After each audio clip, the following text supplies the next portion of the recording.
si Sonia P. Soto at ito ang So to Speak, kung saan ang punot dulo ng bawat usapin ay ating lilinawin.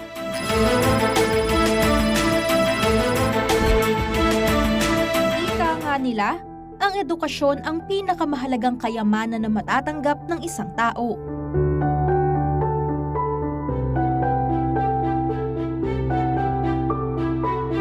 Ito ang magiging susi upang magkaroon ng magandang kinabukasan at maiahon sa kahirapan ang bawat Pilipino. Ngunit, kumusta nga ba ang kalidad ng edukasyon dito sa Pilipinas? Ang kabataan pa rin ba ang pag-asa ng bayan?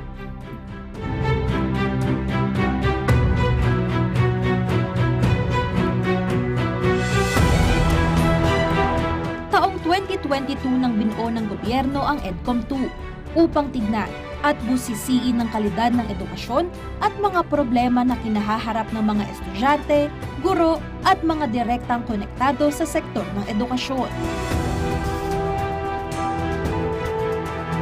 Batay sa EDCOM 2 report, kailangang lumikha ng complementary programs ang pamahalaan para palakasin ang early childhood care and development sa bansa.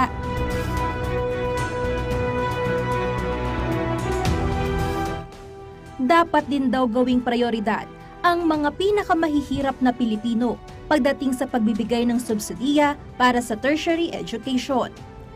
Lumabas din sa EDCOM 2 report na may pangangailangan na palakasin ng technical education at skills development, gayon din ang pagbabawas sa administrative works ng mga guro. Ang panawagan po siguro would be enough materials in teaching science, specifically on my subject po in physics. So medyo costly po yung mga materials needed. That's why kung meron po sana request or wish list ang isang teacher na katulad ko would be the additional teaching materials po, specifically in my subject. Sana yung yung mga tulad ng mga mababang lang, maibigay po yung mga pangailangan ng mga kabataan natin. What will I be asking po is the pag-develop po ng learning environment po ng mga estudyante, especially po na we are here in the Philippines po na tropical country, and when it comes to summertime po, masyado pong mainit, and that makes the students po na hindi po sila nakakapag-perform na maayos dahil po sa kainitan ng panahon, and that parang yun po yung nagiging challenges po nila. It takes a village to raise a child, ika nga. Kaya naman para mapataas ang kalidad ng edukasyon sa San Fernando, handa raw ang LGU na makiisa sa iba't ibang sektor. Isinagawa ng lokal na pamahalaan, kaisa ang Multi-Sectoral Governance Council on Education at iba't ibang sektor ang kauna-unahang Education Summit nito lamang August 22 hanggang August 23. Ito ay dinaluhan ng mga miyembro ng ACADEM upang makuha ang kanilang hinaing at himayin ang mga datos ng syudad at maikumpara sa resulta ng EDCOM 2 report. Sa episode ng So to Speak ngayong araw, atin pang aalamin ang naging resulta ng matagumpay na pagsasagawa ng Education Summit sa CSFP at bibigyan ng linaw ang bawat usapin sa sektor ng edukasyon.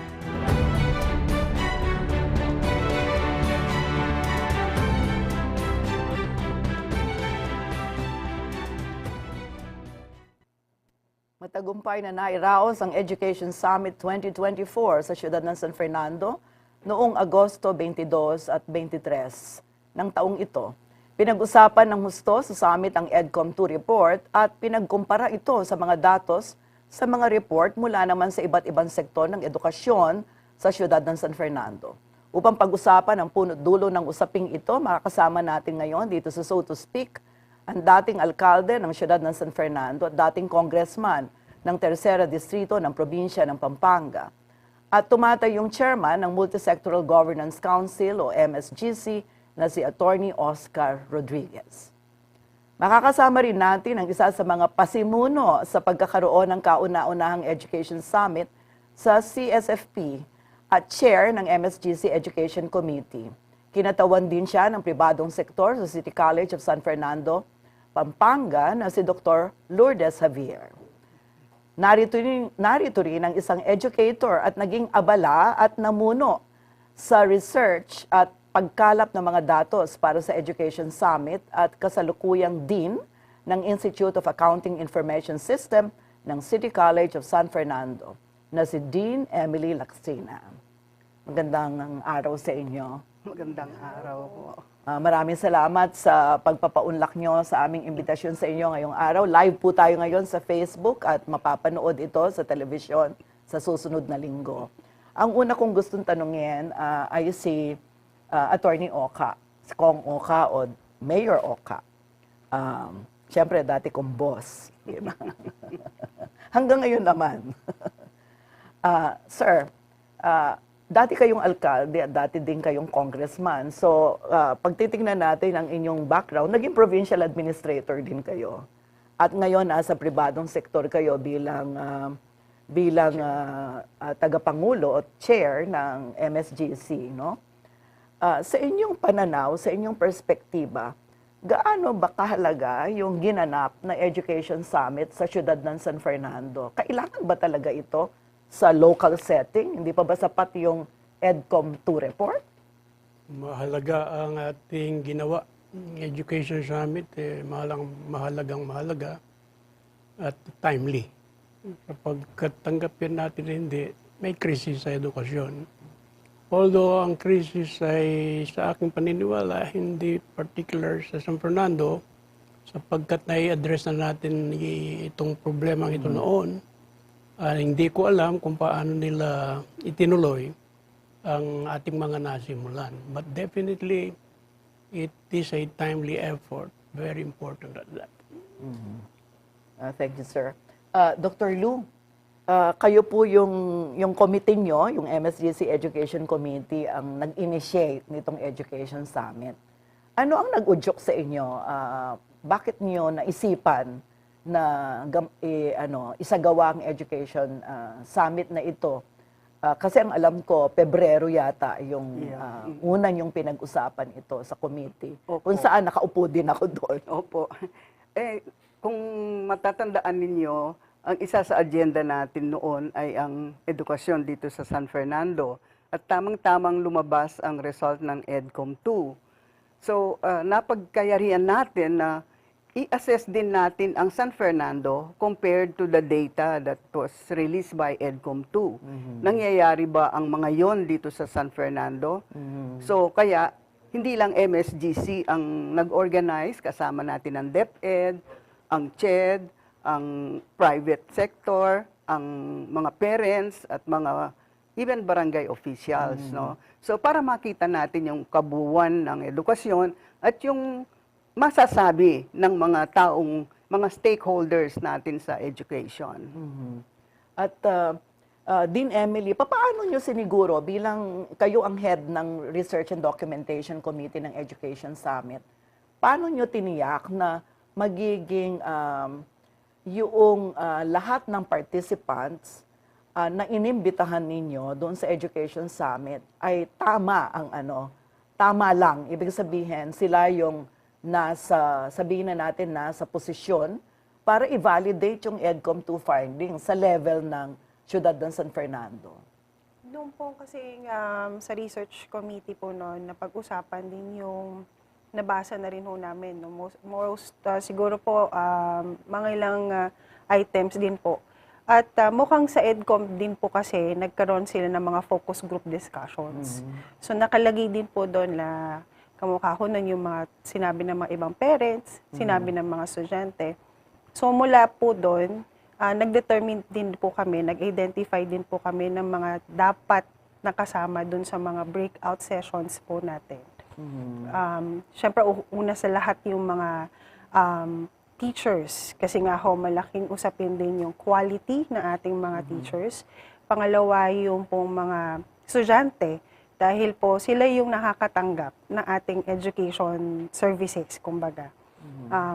At kasama din po syempre yung mga parents, lalo na po dun sa part ng ECCD. Challenging po medyo sa ECCD kasi hindi po natin makakapanayam yung mga bata eh. So yung mga parents po ng mga bata, yun po yung ating mga inimbitahan naman.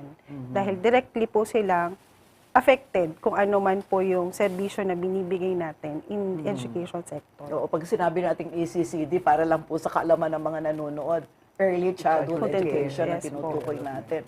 At ito yung familiar tayo sa community, sa mga barangay, ito yung mga daycare Apo. centers, no? Apo. Kung saan tinuturuan yung mga bata bago sila pumasok ng Basic basic education education. o elementarya, ano po. So, dito sa ating dito sa ginanap na Education Summit, mukhang talagang marami ang dumating. At mukhang naging makabuluhan po ang mga talakayan. You were there. We listened to your opening message there, Mayor Oka. And we took note of yung kinuwento ninyo na nung panahon nga ni Secretary Butch Abad, na kung saan kayo ang mayor ng San Fernando, you decided to also hold an education summit at that time because Secretary Butch Abad described the education which was in crisis also noong 2005 na ticking bomb. Yeah. You used that. Are you saying now, sir, after almost 20 years, after listening to the EDCOM 2 report and reading some materials yourself, ticking bomb pa rin ba ang education sa ating bansa? Alam mo, Sod, may mga nabasa ako, may narinig na mga speeches. Nagtaka ako, nabigla nung malaman ko sa mga nabasa ko na yan at sa mga pagsasalita. Kagaya ni Congresswoman Luistro. Isa sa mga medyo nakaligalig sa akin, dito nangyari yun noong first year nating mayor, na-discover natin, isa sa 4 na dapat nasa grade 1 na bata, wala sa eskwela. At na nangyayari ngayon, yun ang nabasa ko lately. Kaya sabi ko timely and very important ang effort na ginawa natin. Pangalawa, na-discover ko pinakakulela to, isa sa pinakakulela tayo sa buong mundo with respect to education, particularly sa 3 subjects. And then, dito lang sa atin, nabasa ko sa isang editorial ng Inquirer yata yan, June this year. Sa mga kumukuha sa civil service exam, professional, 17% lang ang pumapasa. Hindi sabi ko, hindi maganda. 17%. 17%. Ang alam ko, in-address na natin ito noong ako'y mayor, yung problemang ito. Kaya mahalaga para sa akin magkaroon ng Education Summit. Kung yung national problem na yan, na crisis, nandito pa rin sa atin sa San Fernando. Although medyo maganda-ganda ang resulta yata with respect to San Fernando. Malayo. Pero may pagkukulang pa rin. Meron. Kasi yung definitely. competitiveness, importante yon. Wala pa rin tayo sa level na competitive yung mga bata natin talaga. So, nung maalaala ko, nasabi ko yon kasi pag upo ko din, Mare, parang may problema sa edukasyon ka ako. Tinawagan ko si Butch. Butch, may problema yata sa edukasyon. Father, this not only a problem, it is a ticking bomb. Ngayon, ang ginagamit natin ng salita, crisis. Crisis. Parang ganun din yata yun. And I think we have to also maligalig ng kaunti dito sa San Fernando.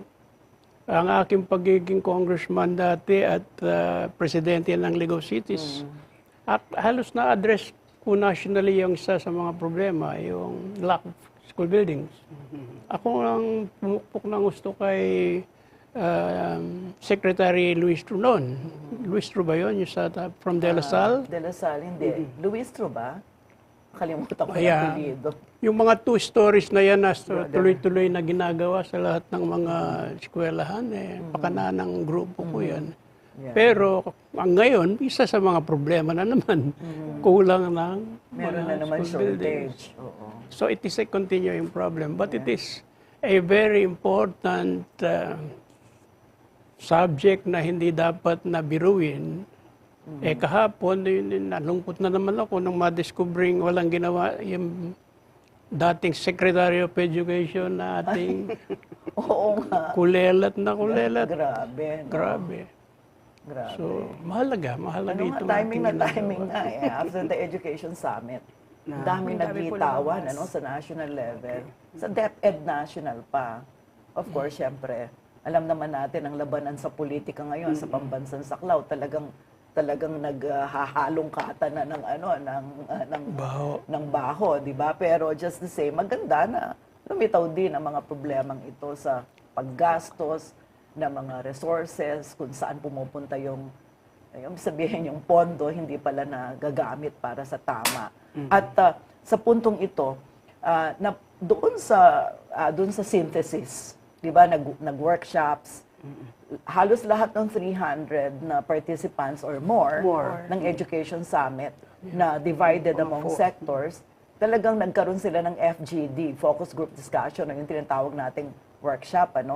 At nabasa ko lahat ng naging resulta doon at in fact, yun yung ginamit nating batayan para sa declaration, yung summit declaration. Dr. Lu, meron findings doon sa ECCD, Early Childhood Education Workshop, kung saan umupo ka yata doon at nakinig ka din, Dr. Lu. Ano ang pagkakaiba? Kasi parang doon sa kwento at report, mas maganda di hamak ang sitwasyon ng ECCD, Early Childhood Education, sa San Fernando pag kinumpare natin sa national data, Opo. Napakalaki ng malnutrition on the national data sa ating mga preschoolers, no? I think it's about 36% of them are undernourished or more, the rest. Pero sa atin, dito sa San Fernando, 90 plus, as report by the City Health Office, ang mga normal ang nutrition ng ating mga preschoolers, ang ating mga daycare pupils, no? And yung access sa education na binanggit ni former mayor, ngayon nakita natin, kasi ang advice noong una, that there should be a daycare center in each barangay. Pero dito sa atin, we have only 35 barangays, pero 77 ang ating mga daycare centers. Sa Kalulot nga, 7, no? Tapos Alasas, 5. So, kung saan kailangan ang daycare centers, nagpuputap ang ating city or ang mga barangays, no? So, talagang yung access sa education na binanggit noon na hindi na aabot yung ating mga preschoolers, ngayon ay naaabot na. Malaking percentage ang mga nakakakuha ng ating daycare attention, daycare and child development care, no? Another findings, sige. yung mga teachers, Yeah, I was yung going mga to ask yung mga about the teachers teachers. on the national level, halos hindi sila ECCD trained teachers, no? Kaya mababa yung quality ng kanilang pagtuturo. Kaya pagdating sa elementary, sa basic education, nagrereklamo yung next level na hindi tinurong mabuti yung kanilang dapat malaman prior to their formal education. Pero dito sa San Fernando, napakalaki ng percentage ng ating mga ECCD trained teachers. Nung panahon na may problema tayo, at least tinuloy yung pag-aaral ng ating mga ECCD teachers to have early childhood care and development units, no? Kaya maganda rin yung results ng ating instruction in terms of percentage of nutrition and also in terms of salaries also, no? Napakalayo ng gap. Yung sa national, ang findings, 5,000. ang pinakamataas 5,000. Sa atin, may 17,000 and more. Tapos dinadagdagan pa ng 3,000 ng provincial. So, maganda na yung sweldo ng ating mga daycare workers and daycare teachers.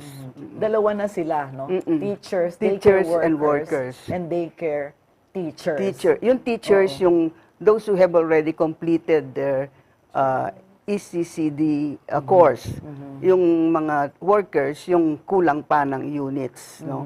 Although, ang kinukuha mga licensed teachers, but not necessarily ECCD major. So parang ang sinasabi nyo, yung problema sa national na stunting, Yeah. hindi totoo. Sa ating sa San konteksto Fernando. ng San Fernando. Kasi O meron bang regular- natitira regular na yung ilang feeding. porsyento na may stunting pa rin? May konti pa. Medyo mga more than 17%, no?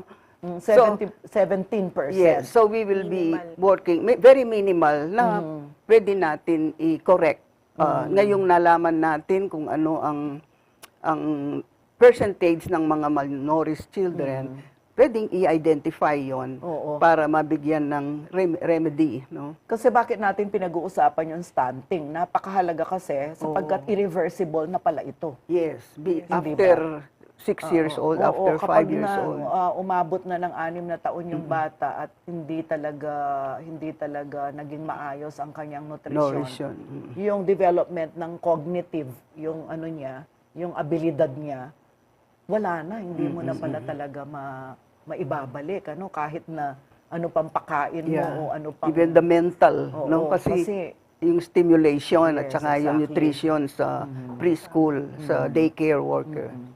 Mahalaga talaga ang umpisa ng edukasyon sa daycare centers. Din Emily, ano ba yung doon sa FGD o breakout session, kaugnay naman ang basic education, ano yung mga lumitaw sa local level? Kasi doon sa national level, nakita natin yung kulang ang mga libro, no? Pagkatapos, ang mga guro ay loaded ng administrative task. Pagkatapos, yung hiring ng teachers, lumitaw na, at ito lumitaw na naman. Lately sa mga balita, yung mismatch, yung pinagtuturo ng physics, ni wala mang units ng physics. Yung science. So. Yung mga ganong klase, kanya talagang ang guro ay aminado na ang pinag-aralan niya ay hindi sapat para makapagturo siya. Kanya nga maraming, di ba, totoo rin yung sinasabi na no offense meant po, no, sa mga guro. Mahal po natin ang mga guro. Pero minsan, meron ding guro na parang hindi marunong magturo. Di ba? So, ang ibig sabihin, real pala yun, totoo pala na may guro na hindi niya kayang ituro ang binigay sa kanyang subject na ituro pagkat siya mismo ay hindi niya napag-aralan yun. Ma'am Emily. Opo. Sa basic education naman po, siguro intindihin din natin ang structure po ng basic education. No? Kasi particularly with public schools, po. Kasi ang sa public is, manggagaling po ang directive sa DepEd, either national or division Central po yan. office. Yes po. Bababa po sa kanila. So parang ang mga teachers din po, medyo may konting hindi sila magagalaw, kumbaga. Particularly sa curriculum, sa kanila pong mga ituturo. So, mostly po, pareho sa ating local level ang mga nangyayari. Like for example po, yung sa kakulangan ng libro. So, aminado po ang ating mga even school administrators natin na may kakulangan po sa facilities na mention nga ho kanina, no? Pagdating sa physics, kailangan talaga ng mga, hindi lang po textbooks ito, kasama na po doon yung mga laboratory equipment, no? So, same po, talagang nangyayari even in the local level yun. Dahil, sabi nga ho, medyo may kamahalan din kasi yung mga laboratory supplies and equipment. Kaya kailangan po talaga na pondohan din po yun. So, textbook naman, aside po doon sa kulang, yung quality din po ng textbook na banggit din po during the FGD na parang dati or mga dati pang versions or editions pa yung lumalabas na mga libro na hindi na magagamit pero may updating na po kasi ngayon. Lalo na ho ngayon, may matatag curriculum na naman. Ito po siguro yung sagot din sa curriculum naman na nakita rin ng EDCOM 2 na naging sagot ng national at nagkaroon ng bagong curriculum which is the Matatag na I think ngayon po nasabi din ng mga teachers natin unti-unti na napupunta na or natatrain na sila to na maturo yung sa Matatag curriculum din po. In terms naman po dun sa alignment, meron po tayo, nararanasan din nga ho ngayon yan, ano. Pero let's look at the background din naman po sa teacher. Kasi meron po talagang subjects na kakaunti din ang teachers. Oo Like nga. for example, yung pong sa social science. Oo. Madalang lang po ang mga Totoo teachers yan. na may social science. So ang ginagawa po nila is, at least if not naman po na hindi yun ng kurso ng mismong teacher, yung meron siyang mangilan na units. Hindi naman po kamukha sa national na kahit ano na lang na ipapaturo. Sa atin naman po, aligned naman po, merong units, pero hindi po yun yung pinaka-major, kumbaga, or major nung teacher natin. Like kung science po yan, mostly aligned po dun sa science naman. Like if mathematics po yan, pwede yung mga science teacher na magturo. So aligned naman po sila. Yun nga lang, totoo po yun. Kasi pag pinost po kasi ng DepEd yung hiring, wala naman po kasing nakalagay kung anong specific subject or ano yung major na hinahanap. So yun din po siguro ang kailangan pagtuunan din ng national. I think that will be national level kasi nga po bumababa din. Oo. lamang. Kasi nagkakascade yan down the Opo. line, no? Hanggang Opo. local government unit. Yes po. Oo. So, yun po. As to the students naman, ang nabanggit po nila with the basic, yung tungkol sa mass promotion. Ayun. Nabanggit po. Mass promotion, oo. Opo. Kasi Actually, parang merong unwritten policy Yes. na kailangan lahat ipasa Opo. kahit na hindi naman dapat ipasa. Saan daw nanggaling yun? Malaki ang gastos. Opo. Dahil Parang lalaki ang gastos. Opo. Tapos Oo. siguro meron din pong fear yung mga teachers natin na imo-monitor sila every now and then kapag meron silang na-report na hindi progress or mayroong mga estudyante na hindi na monitor properly.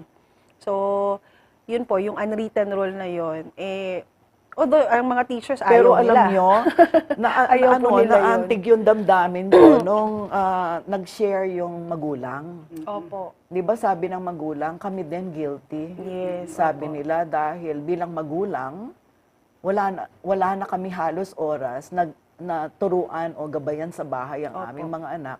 Dahil naman sa krisis pang ekonomiya na talagang wala nang oras talaga ang magulang na magturo ng anak dahil kailangan nilang kumayod para may ipakain, may ipanggastos Opo. sa araw-araw, ano. Lumabas nga din po Oo, yun sa lumabas ating mga yun. breakout sessions na kabuka po dun sa ACCD. Kung tutuusin, sabi nga po nila, magsisimula sana yung nutrition din sa bahay.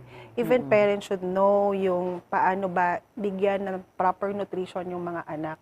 Same way po dun sa basic education, lumitaw nga din po, malaki ang involvement ng parents.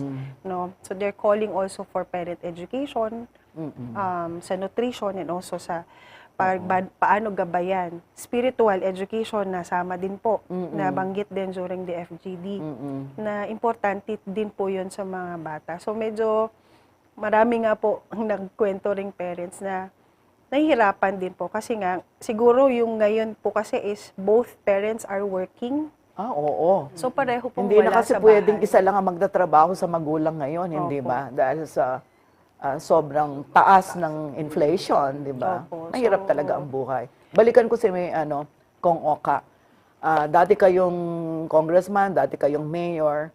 So alam ninyo, kumpara sa aming lahat, papaano nagdedesisyon ang pambansang pamahalaan sa pagpopondo sa edukasyon at kung ano ang pinopondohan ng national sa mga pangangailangan sa local. I remember noon, many years ago, na when you first assumed office as mayor, tinignan nyo yung local school board at saka yung special education fund.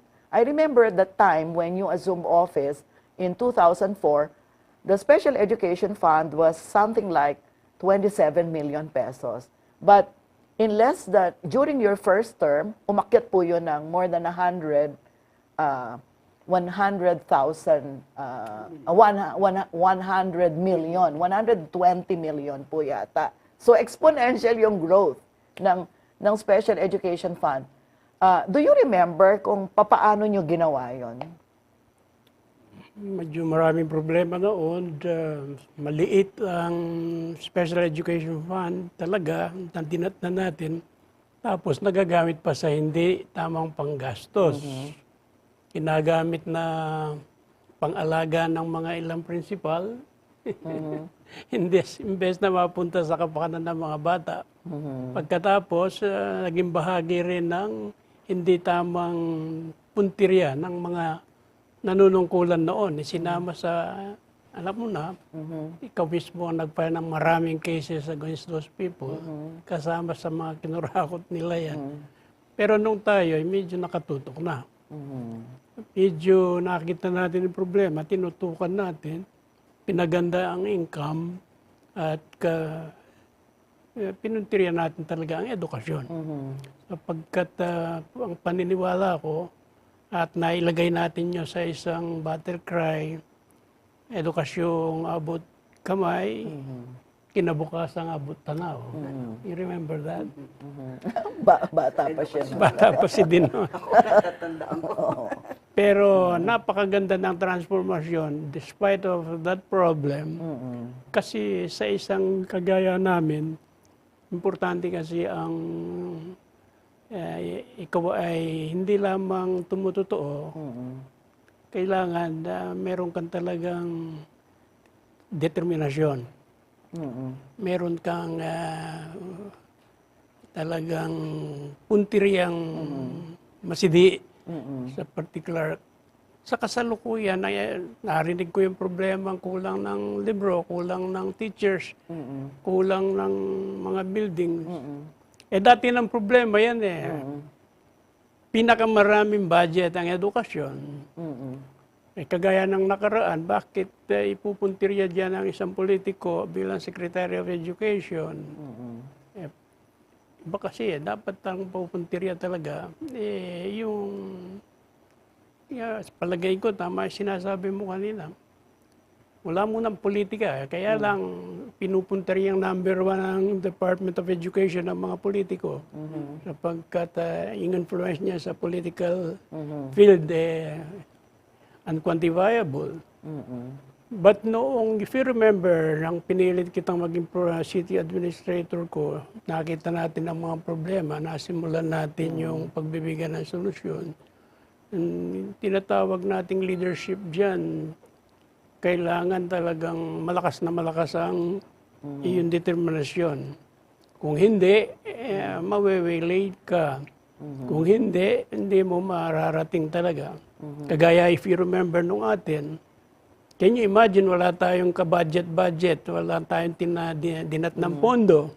Pero ang problema sa lahat, particularly sa edukasyon, grabe, ni isang building walang nagawa, pero ang daming mga batang dapat pumasok, hindi makapasok. Noong ayaw ng mga council members, sapagkat walang pera, wala tayong dinatnan. Takot silang mangutang, hindi na raw sila mahahalal kung mangungutang City Council. Yung 100 million loan sa Land Bank para pagpatayo ng mga... Pinilit ko sapagkat kailangan, kung hindi makakapasok sa paaralan yung mga batang yan, pababayaan natin, gaantay tayo ng pondo, matanda na yan, Pero, hindi sir, na makakapasok maputol yan. kayo dyan. Gusto ko munang itanong sa inyo, bakit ba ipinipilit na ang school buildings ay hindi obligasyon ng LGU? At bakit kayo pinilit ninyo na, because at that time, I don't know, kahit ngayon, di ba, ang sinasabi, ang hindi tungkulin ng local government unit na magpatayo ng school buildings o classrooms. Ang sinasabi nila, ito'y dapat pondong manggagaling sa national. Pero during that time, ganun kasi ang debate noon. Yeah. I remember that. But why did you insist na imbes na hintayin yung pondo from national, bakit kayo nag-insist na mag-loan ng 100 million to build the classrooms and the school buildings? Siguro may pagkakaiba kami sa outlook, Son. Yung short-sighted sila. Ako naman, forward-looking ako eh. Nakita ko, ang panunungkulan hindi particular sa tungkulin ng individual na nahalal. Ang pagkakahalal mo, dapat ang puntiryahin mo ay ang tunay na diwa ng panunungkulan na pagsisilbi, maging bahagi ka ng pagtaas ng kalidad ng pamumuhay ng mga tao. Kung hindi makakapag-aral yung mga batas, paano tataas ang kalidad ng kanilang buhay? So basic, the most important, ang edukasyon. Nung makita ko yung problema ngayon, grabe, sa mga dapat na elementary, ganun lang ang nag-aaral. Mag-graduate sa high school, ganun lang ang nakita natin sa Education Summit. Yung pupunta ng college, 10, 3 lang at most ang magkakaroon ng kurso. Saan pupunta yan? 97 or 95? Ngayon, kung hindi sisimulan, kaagad, tatanda yung mga batang thousands na yan, paano buhay nila? So, nakita ko yung problema, nakita ko yung pangangailangan. Kung aantayin mo yung national government para magdala ng paaralan dito, buildings, etc., mga guro, paano natin i-address ang future ng mga batang yan? Walang mangyayari. Kaya siguro ganun, hindi nila alam ang importansya, ang kahulugan ng local government code, ang kahulugan ng decentralization. Noong ibinaba ng national government ang tungkulin sa mga LGUs, sa mga local leaders, hindi pa nila nawari noon. Yeah, pero in the end, they also supported you naman. Oo, di ba? With the legislative, pinilit ko. Kaya lang, dinimanda ako nitong mga politiko. Yeah. Ginawa nilang battle cry yung loan. Oo. Para raw matalo kami. Alam mo, yung particular na debate na yan din, Mare, may background yan eh. Yung pagkatapos kong mag-loan, bigla ang pinaggagawa namin yung mga school buildings na yan at mga integrated schools, pinwersa ko yung agency involved. At nagtiwala naman sa atin. Noong mangutang kami, sabi ng mga council members natin, most of them, except for one, matatalo sa alalang kami sa pagkagagawing issue yan. Ginawa nga ang issue din. Alam mo ba kung sino ang humingi ng debate against me? Yung mismong makakalaban ko. Yung mismong pumalpak nung kanya ang posisyon at ang panahon. Walang ginawa, ni isang building. Sa kanya, gumrabi ang sitwasyon. Siya ang naglaro ng paggamit ng Special Education Fund. Humingi pa ng debate. Nakalimutan niyan, tumanda ako sa Kongreso sa debate. Abogado tayo kahit palpak. Pagkatapos, hihingi ng debate. At nung magdebate kami sa Channel 36. Dito na, no? Oo. Kabubukas, I remember, kabubukas lang yata ng CLTV 36 noong 2007 eh. Wala pa ako dito, hindi pa ako nagtatrabaho dito. No? Alam mo kasi nandito ka na. Puro tanong about the loan. Yeah. Tapos may mga I tanong. remember that. Hindi about the loan ang. Tapos hindi niya alam, pinapapasok ko siya sa bitag. At noong bandang huli, noong mag-address kami sa publiko, last statement, sinabi ko, kung kailangan, kung makita kong buwan-buwan kailangan mangutang, at pwedeng mangutang ang local government, gagawin ko para iligtas yung mga batang yan. At kinabukasan din, nag-house to house ako sa may Pasudeco, San Juan. Naglabasan ang mga magulang. May umiiyak, may yumayakap sa akin. Ay, salamat po, nandiyan pala kayo, maliligtas na yung mga anak namin. Pumunta ako sa Bulaon. Hindi na resettle, main barangay. Maraming kawawa dyan eh. Minsan yung bahay nila, ganun lang kataas, puro yero pang luma yung labasan yung mga tao, ganun din, umiiyak. Ibig sabihin, damang-daman nila, pagka talagang kikilos ang isang local leader sa tamang pangangailangan. Yung sinasabi nilang, sinisisi nila ang sarili nila, partly totoo yun, pero mainly, ang gobyerno pa rin ang mayroong obligasyon na umantabay sa kanila. Exactly. Kaya ang ginawa natin, tama responsibility lang. po talaga ang edukasyon. Ngayon naman puntahan natin yung kasi parang lumitaw nga dun sa validation na yung access to education, kung sa San Fernando ang pag-uusapan, parang nalutas na. Opo. Kasi nga, Kalidad ang pinag-uusapan natin ngayon. oo. Dr. Lu? Sa quality naman, ongoing naman yung mga efforts ng DepEd. Pinresent nga yung program na lang Step Up, no? Kung paano aayusin yung curriculum, yung pagtuturo. At nakikita naman natin na nangyayari yon sa mismong DepEd, kung paano nila itaas yung kalidad ng ating edukasyon. Kaya maganda ang performance ng ating mga estudyante dito sa San Fernando. Lalo na pala ang PHS. Yes, Ang PHS. Pampanga High School was cited in the EDCOM2 report as one of only 10 Yes, number schools 7 yata. all over the Philippines na nangunguna sa kalidad Yes. ng mga estudyante. Number 7. Oo. Kinikilabutan ako. Oo. Kasi, hindi ba ang PHS ay under the local government unit? Hindi, under pa rin ng DepEd.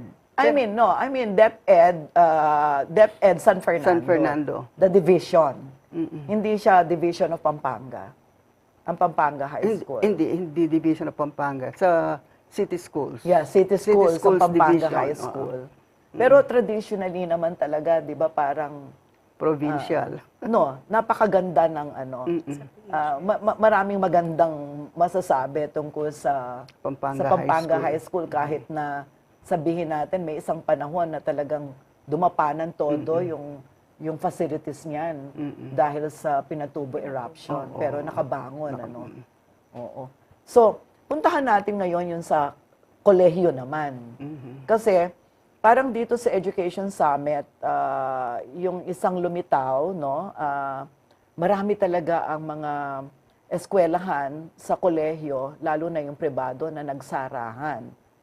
Ganun yung isang lumitaw. Nandun yung mga nag-attend. Talaga napaka-aktibo at madami sila, ha.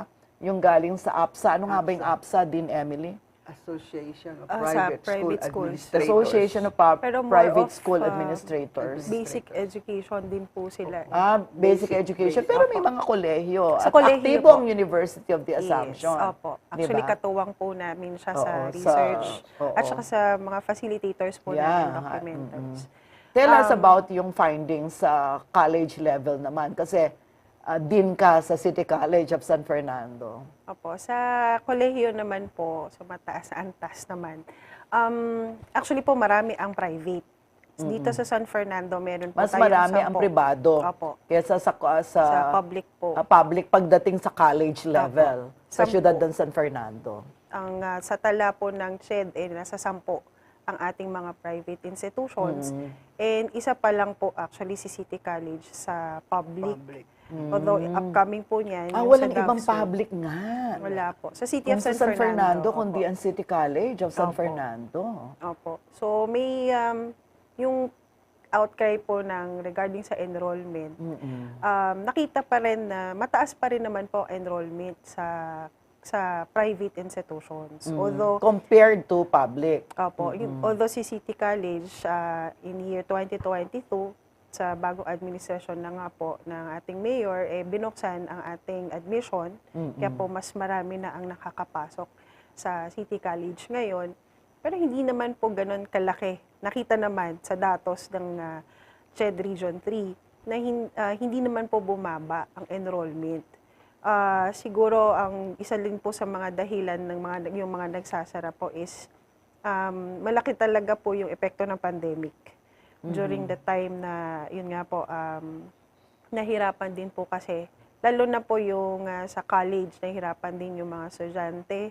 Imbis na mag-aaral, magtatrabaho na muna sila. Dahil yung kanilang mga magulang, sila po yung nawalan. Hirap talaga, oo. So, unti-unti naman po ngayon sa nakikita ng sa local data is umaakyat na rin ang enrollment na ating sa private institutions. Yun nga lang po, ang nakita is, in terms of quality, sa CHED po kasi ang kanilang basehan sa quality is yung meron po tayong Center of Excellence or Center of Development. Also, yung mga autonomous or Dahil sa deregulated. research ang di ba? Tatlo po actually. Oo. Sa instruction din, Oo. yung pagtuturo sa ating mga course offerings, research and extension. Pero ang alam ko, Dean Emily, parang noong dumating, nung inassume ni Mayor Vilma Kaluwag, yung pamumuno sa syudad, ang agad niyang parang ang kuha ko at naintindihan ko mula dun sa sunod-sunod na mga hakbang niya, mas nireorient niya yung City College into a community college. Dr. Lu, hindi ba ganon? Kayo ay nakaupo din sa Board of Trustees ng City College. Anong ibig sabihin nun? Kasi kanina, before this program, I was watching Dr. Michelle Ong na nagsasalita. Sinare ko nga yung vlog niya parang dinidiscuss niya doon yung difference ng community college at paano yung admission sa community college. Sabi nga niya, merong admission based on merit at yung admission sa, at least in the case of Mabalacat, na kapag ang dalawang magulang mo, nanay at tatay mo, ay hindi nakatungtong ng kolehiyo, ikaw ay automatically admitted sa Mabalacat City College. Ito ba'y totoo for the City College of San Fernando? Ano ang batayan? Bakit kayo? Kasi may nagsasabi, bumaba na daw ang kalidad ng City College. Como ang intindi nila, pinadami ninyo, pati yung hindi masyadong marurunong, tinanggap ninyo. Pero may dahilan dito, hindi ba, Dr. Lu? Nung una kasi, nung bagong tayo ni Mayor Oka, Kayo rin pala, sir, ang nagtayo, no? Very Kailan limited. ito? 2009. School year 2009-2010. Andun na si Andun na po ako. Emily noon, no? So, it was intended for the poorest of the poor.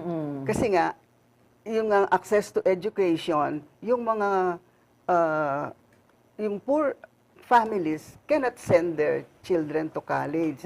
So, nung umpisahan ni Mayor Oka noon, libre, no? But mayroong quota. We only have to accept 200 per year, kaya per year level, kaya 800 ang maximum, no?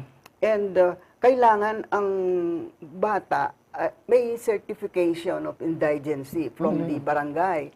At tinitignan pa ng guidance counselor, ng registrar at ng dean, no? So pagdating nila ng hapon, sabi nila, stress sila, emotionally stress. Kasi nga, yung nakikitang kalagayan ng mga estudyante namin na nag-apply, no?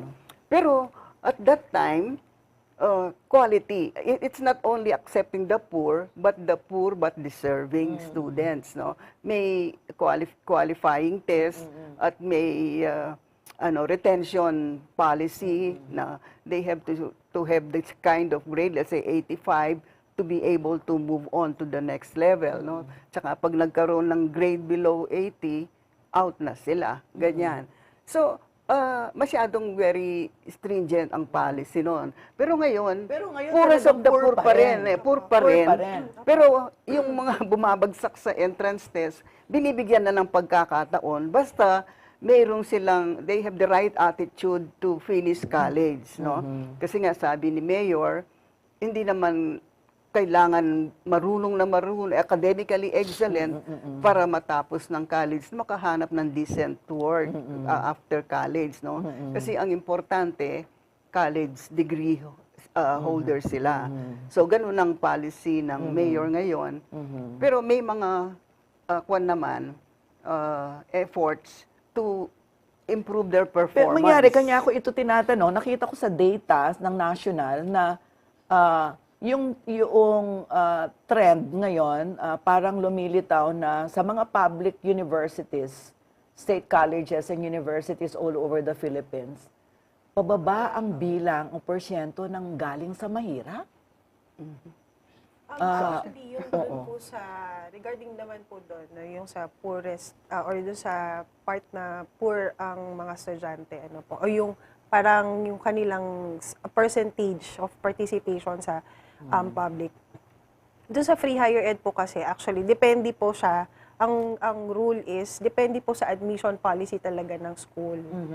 Kung ano po yung admission policy ng school, yun po yung susundan ni Yung sa inyong open UNIFAS. door policy. So sa amin Oo. po, ang na-change po is from, yun nga po, no, from a stringent one, is Open admission, inopen. open door, anong tawag? Opo, open door, Oo, and open open door admission policy. policy. Oo. Pero yung pong sa education, dahil po ito ay board course and it's a flagship ng Oo City naman. College. Tama naman yun. Niretain Kasi po namin. lumitaw nga din sa EDCOM 2 findings na ang daming fly-by-night schools Sa na education nagtuturo ng education na ang mga eskwelahan na ito ay hindi nakakapag-produce ng kahit na isang pumapasa Yes po. sa licensure examination for teachers. Yes po. Oo, dapat mawala na nga yung ganon kasi at mawala na yung pagtingin na nung unang panahon, yung sinasabi ko kay Dr. Lu na minsan hindi, sabi nga niya, hindi na yan totoo ngayon, sabi niya, pero noong unang panahon, sabi ko,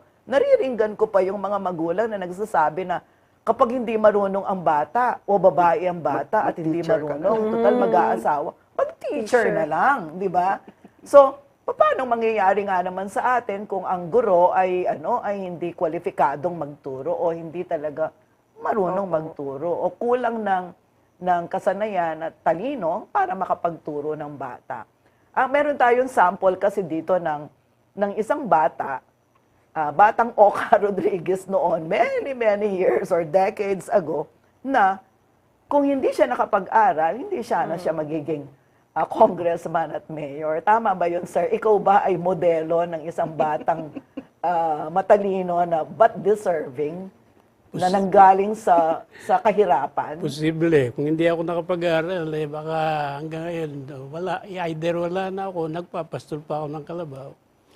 Importante ang edukasyon. Pero noong kami, counting correction lang siguro, baka magkaroon ng ibang klaseng pananaw yung mga nakikinig natin.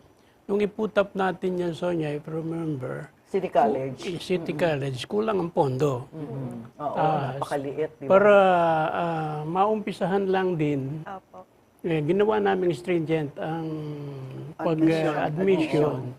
Kahit na pumasa siya mataas, pero kung wala siya sa level na ganun, mga 200 lang ang pwedeng tanggapin. Magkano nga yung pondo noon? Parang ang sobrang liit nga. 3%. 3% of the... 5 million po na nag-start. 5 million lang? Yes, Talaga? Ganun kalakas ang loob natin. So, Oh, grabe, minimum, no? so minimum of 3.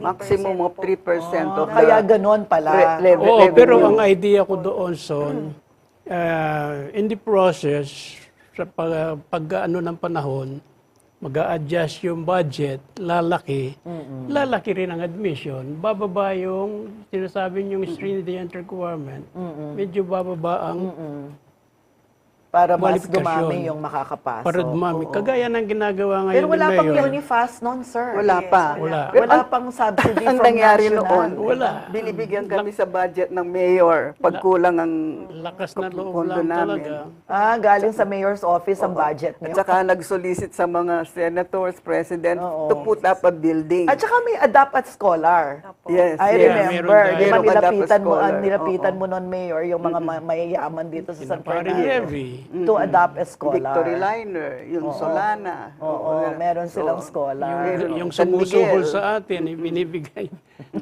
Donate mo na lang sa City College. Nagmo-market kami pag minimit yung top 100 taxpayers in San Fernando. Pero ngayon, kung marami ng budget, talagang dapat tanggapin. Naku, malapit Gusto na pala mag-aral. matapos yung isang oras natin. Ang dami nating gustong pag-usapan. Yung last item dito, yung TVET, yung technical vocational. So parang lumilitaw doon sa Dean Emily, do you remember the exact synthesis doon sa focus group discussion ng TVET? Parang yung industry mismatch nandyan pa rin. Tapos parang kulang ang suporta sa TVET, ganun ba? Sa TVET po, mas marami po yung kumukuha ng NC2. Ayun, sige, paliwanag niyo yon, yung NC2. Opo, yung NC2 po kasi, although magkakaroon po siya ng certificate, pero ang hinahanap po kasi sa industry is NC3 at saka NC4. Oo, yung Oh, anong ibig sabihin nun? Mas mataas po lang yung Level. Level ng opo, skills. ng skills ng mga So nasa karamihan dito NC3. sa San Fernando nasa level ng NC2. Opo. Pero ang hinahanap ng mga industry players, mga Highly owners, highly skilled. highly skilled. Ayun. NC3 and NC4. Pero mahalaga 'yun. Opo. So ano ang dapat gawin para mas dumami yung NC3 at NC4 graduates ng technical vocational schools sa San Fernando para din dumami yung bilang ng matatanggap sa mga trabaho. Isa rin pong kailangan siguro i-address yung mga instructors din. Yung po mga nagtitrain. Kasi may kakulangan din po tayo sa trainers. Kukunti din po yung mga trainers. Within San Fernando po ito. Kung di ako nagkakamali, sa 36 lang po ang ating mga trainers dito sa San Fernando. So may kulang din po na trainers. Kaya po, usually nasa NC2 ang hinahanap o yung mga kumukuha po ng certifications. And then sa ano naman po, meron din po kulang dun sa industry partner. Kasi po ang TESDA, kagandahan ni TESDA kasi may diretso po sana siya sa industry. Para po yung mismatch nga po na hinahanap ng industry, makuha na. Para yung talagang skills na for that industry, nakuha na sana kung may partner po sila. Parang mangilan pa lang po dito sa San Fernando ang merong partner tayo sa TVET. So, yun din po siguro ang kailangan na tulungan din natin si TESDA or ang mga TVET institutions na makahanap ng mga partners nila. Oo, ang bilis ng oras. Binanggit ng executive director ng PAMCHAM yun. Oo. Kung pwede, makasali sila sa pagdidesign ng curriculum ng TESDA. Ng TESDA. Oo, si Ma'am Joyce Del Rosario para yung was kailangan mga skills, yun ang makuha Tama, nila. mas maganda yun eh. Yung Tsaka, mismong oo. mga may-ari ng yung Mga asosasyon, establishments. yung PAMCHAM kasi asosasyon yan ng Opo. mga Business. kumpanya, Oo. business establishments, di ba? Para Maganda diretso yun. sa employment. Exactly. Maganda yon. That's a very progressive view. At kung magagawa yan, maganda. So, wala na po tayong oras, isang oras na yung nakalipas. So, Batong oras. hingin ko kayo ng tag 1 minute na pagpapaalam po sa atin po mga tagapanood. Ma'am Emily, mag-start kayo na magpaalam. Unang sa lahat, maraming salamat po sa pakikinig at huwag po sana tayong huminto kasi marami pa po ito. Progressive po ito, nasabi nga po ni Ma'am Sonia. No? May mga susunod pa po tayong gagawin dahil ang sa edukasyon po, sabi nga po natin, napaka-importante, hindi lang po sa mga bata, kundi para sa future din po na ating Syudad San Fernando. So, stay tuned pa po sa marami pang developments sa ating education sector. Maraming salamat Thank you po. very much, Thank you Dean po, Ma'am Emily Sonia. Lacsina, Dr. Lou Javier, your last message? Yes, maraming salamat po sa pagkakataong ito, Miss Sonia. No? Bilang chairperson ng MSGC Education Committee, kami po ay mag-organize ulit ng council. Involved lahat ang mga stakeholders, public and private, parents and also the private establishments, para magkaroon ng mas closer attention ang Integrated. edukasyon, integrated education. Kasi nga po, one finding is that the different stages are fragmented, lack of cohesiveness, no? Wala So, nga system, sabi. Yes. So, ang gagawin po natin in consultation with those involved in the council ay ititingnan po namin kung paano namin maaayos yung fragmented and lack of Yes. cohesiveness sa edukasyon natin. Thank you very much, Dr. Yeah. Lou.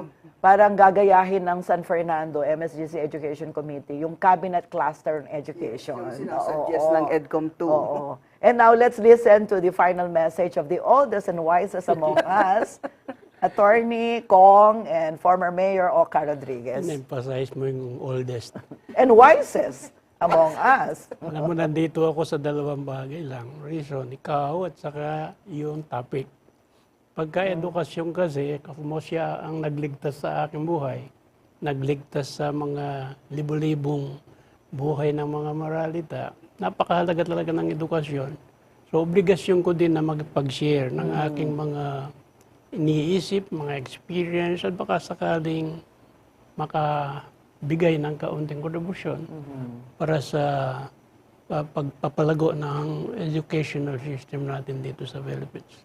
Thank you very much, Son. And thank you so much, sir, because your life is also an inspiration to the young, di ba? Among us. Okay, at dito po nagtatapos ang ating talakayan sa ngalan po ng ating mga naging bisita na si Attorney Oscar Rodriguez, Dr. Luder Xavier at Dean Emily Lacsina. Ako po si Sonia P. Soto at itong So to Speak, kung saan ang punot dulo ng bawat usapin ay ating lilinawin. Maraming salamat po.